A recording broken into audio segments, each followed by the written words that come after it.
I'm going to get into this message right now. I have a message for you. And this message, I'm going to teach you on the cost of the anointing.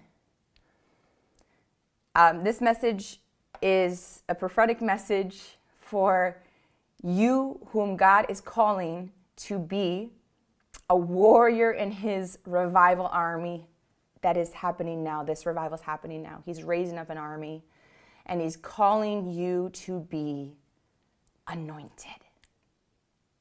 He's calling you to be an anointed vessel, a vessel who truly carries his power.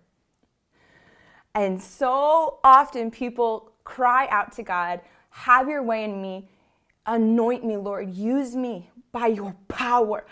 I want to be anointed like that person. I want to be used by that person. Lord, do it for me. I surrender.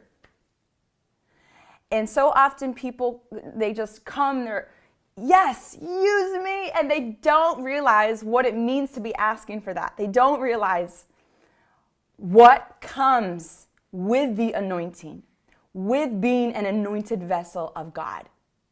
And that is the cost.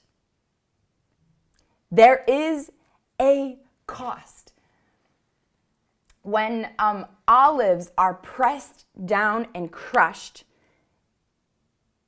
oil is produced. The oil cannot be produced unless they are crushed. The cost of the anointing is going through the crushing spiritually, going through the pressing spiritually. This cannot be avoided.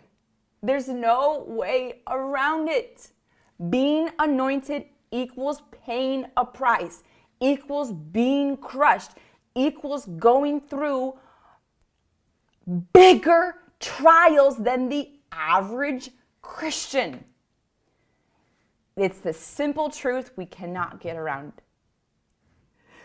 It says in Zechariah 13, I will bring the third part through the fire and will refine them as silver is refined and will try them as gold is tried. They shall call on my name. I will hear them. I will say it is my people, and they shall say the Lord is my God.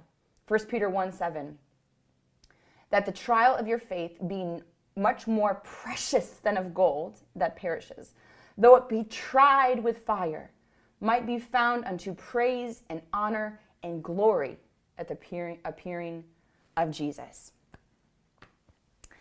So I want to share with you that there's a cost to the anointing. In this season, God is really raising up anointed vessels. He is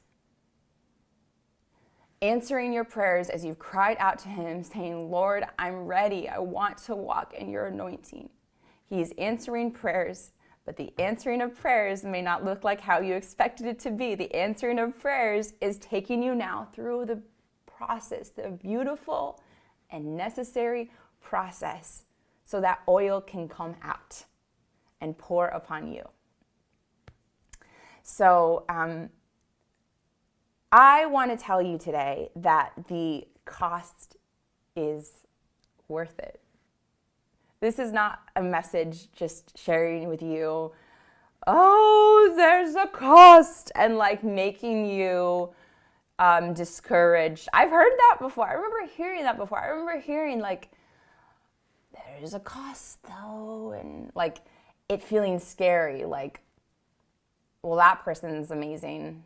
I don't think I could go through that. They're making it sound like it's just too hard, you know?